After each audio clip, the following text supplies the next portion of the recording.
ఏ ఒక్క ట్రావెల్ ఏజెంట్‌తో మీరు ట్రావెల్ చేసినా, అతను కనీసం ఒక గ్రూప్‌తో కైలాస యాత్ర చేయగలిగి, అతను గూడా కస్టమర్‌తో పాటు ట్రావెల్ చేయగలిగి, మనం గూడా ఫీల్డ్‌లో ఉన్న సాధక బాధకాలు ఎక్కడో ఆఫీస్‌లో కూర్చుంటే మనం కైలాష్‌లో ఉన్నటువంటి వాడి యొక్క పెయిన్ మనకు తెలీదు.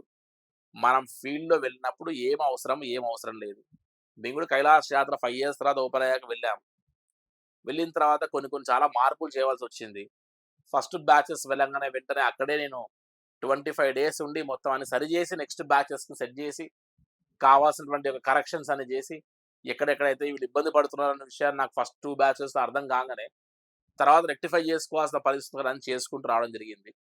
ఇప్పుడు 5 ఇయర్స్ తర్వాత మొదలైంది కాబట్టి ఎన్నో రూల్స్ అండ్ రెగ్యులేషన్స్ మారిపోయాయి. ఎన్నెన్నో ఫెసిలిటీస్ మారిపోయాయి. ప్రతి ఒక్కరు డబ్బు ఎన్‌కాష్ చేసుకునే పరిస్థితిలో పడ్డారు. సో, ఇటువంటివన్నీ సరి చేసుకుంటూ రావడానికి నాకు టైం పట్టింది. సో, నా సజెషన్ కైలాష్ యాత్ర చాలా ఈజియెస్ట్ యాత్ర. కైలాష్ యాత్ర చాలా ప్రశాంతంగా వెళ్ళగలిగే యాత్ర.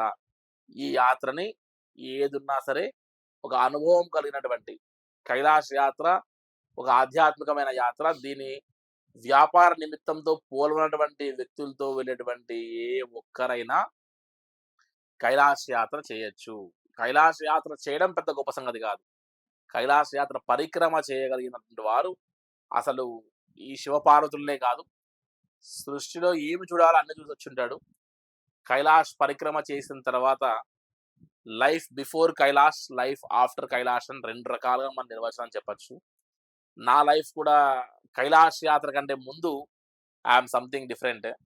కైలాష్ యాత్ర తర్వాత ఒక రకమైన మెచ్యూరిటీ లెవెల్స్ ఆటోమేటిక్‌గా మనల్ని ఒక స్థాయికి తీసుకెళ్తాయి ఆటోమేటిక్‌గా. సో, కైలాష్ యాత్ర కంటే ముందు నేను కూడా భరత్ శర్మ ఈస్ భరత్ శర్మ అంతే. కానీ after Kailash Bharat Sharma is something different. మనం మన థాట్స్‌లో గాని, మన యొక్క ఆలోచనలో గాని, మన యొక్క లైఫ్ స్టైల్‌లో గాని, మన ఆలోచన విధానంలో గాని కొన్నిటిని మనకు తెలియకుండానే మనకు మనం దూరం పెట్టేస్తాం. అరే! లైఫ్ ఇదే కాదు. దీనికంటే మించింది చాలా ఉంది అనేటువంటి పరిపక్వత ఎప్పుడు వస్తుంది అంటే, కైలాష్ పరిక్రమలో వస్తదని నా గట్టి విశ్వాసం సార్.